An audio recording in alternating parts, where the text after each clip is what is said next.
মুখ্যমন্ত্রীর নির্দেশে হুমায়ুন কবির দাঙ্গা লাগালো, মুখ্যমন্ত্রীর নির্দেশে নিজেকে মুসলমান প্রমাণ করে হিন্দুদেরকে ধমকালো, মুখ্যমন্ত্রীর নির্দেশে হিন্দু ধমকানোর সেই ভিডিও তার যে এজেন্সি আইপ্যাক হিন্দু গ্রামে গ্রামে প্রচার করলো, আর বলে দিল হিন্দুদের এখন একটা হওয়ার প্রয়োজন অধীর চৌধুরীকে হারানোর জন্য।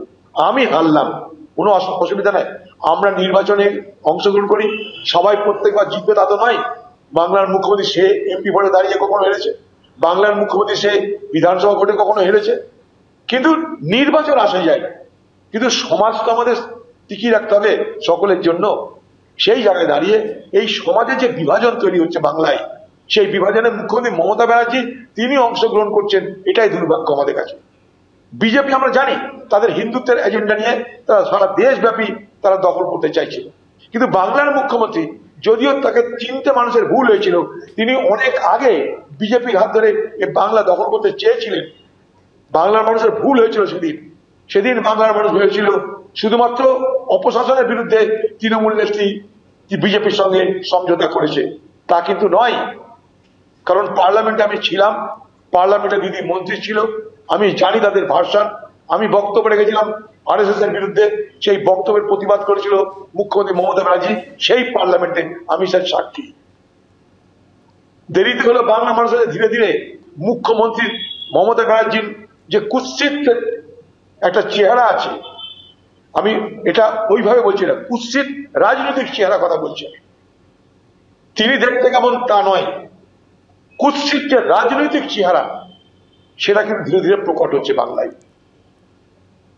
আর যা কিছু হচ্ছে দেখুন, সেই তৃণমূলের লোকেরাই করছে। মসজিদ বানানোর দায়িত্ব সে তৃণমূলের নেতা, মন্দির বানানোর দায়িত্ব সরকার নিজে। তো আমাদের দাবি তো স্কুল বানানো, কলেজ বানানো, শিল্প তৈরি করা, এগুলোর কি হবে?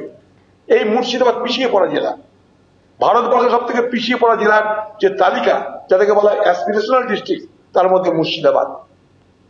এখানে ভাঙন আর প্লাবন জেলার অভিশাপ। এই জেলায় শিল্প কিচ্ছু নেই, লক্ষ লক্ষ শ্রমিক পরিযায়ী, তাদের যে টাকা পাঠায় সেই টাকায় মুর্শিদাবাদ চলে। তারা কেউ আরবে, কেউ বাইরের রাজ্যে, তাদের পাঠানো অর্থে গ্রামে গ্রামে যান, সব পাকা বাড়ি তৈরি করেছে। দেখে মনে হবে এ রাজ্যের কতটা উন্নয়ন হয়েছে, কিন্তু না, তাদের হাড় ভাঙা মাথার ঘাম পায়ে ফেলে রোজগার করা অর্থে আজকে মুর্শিদাবাদের গ্রামে গ্রামে পাকা বাড়ি নির্মিত হচ্ছে। এই পশ্চিমবঙ্গের যে অর্থনীতি, সেই অর্থনীতির একটা বড় অংশ চলে এই পরিযায়ী শ্রমিকদের পাঠানো অর্থের উপরে দাঁড়িয়ে। তাদের যে রেমুনারেশন, তারা যে রোজগার করে, সেই রোজগারের টাকা যেটা পাঠায় তারা নিজেদের বাড়িতে, রিপ্যাট্রিয়েট করে যেটা যেটা পাঠায়, সেই টাকায় আজকে গ্রাম বাংলার অর্থনীতি দাঁড়িয়ে আছে। অথচ দেখুন, সেই পরিযায়ী শ্রমিকদের বিপদে আপদে রাজ্য সরকার দাঁড়ায় না। রাজ্য এবং কেন্দ্র উভয় ধরে নিয়েছে মানুষের কাজ বড় কথা নয়, বড় কথা হলো ভোটে জিততে গেলে আমাদের অন্য দাবাই দরকার, রাজনৈতিক দাবাই দরকার। তাই বাংলার মুখ্যমন্ত্রী আসবে, মিথ্যার পাঁচালি পাঠ হবে, আবার মোদী আসবে, মিথ্যার গীতা পাঠ হবে, আর আমরা বাংলার মানুষ যে তিমিরে ছিলাম সেই তিমিরে থেকে যাব। দুর্ভাগ্য এটা আমাদের। এবিপি আনন্দ, এগিয়ে থাকে, এগিয়ে রাখে।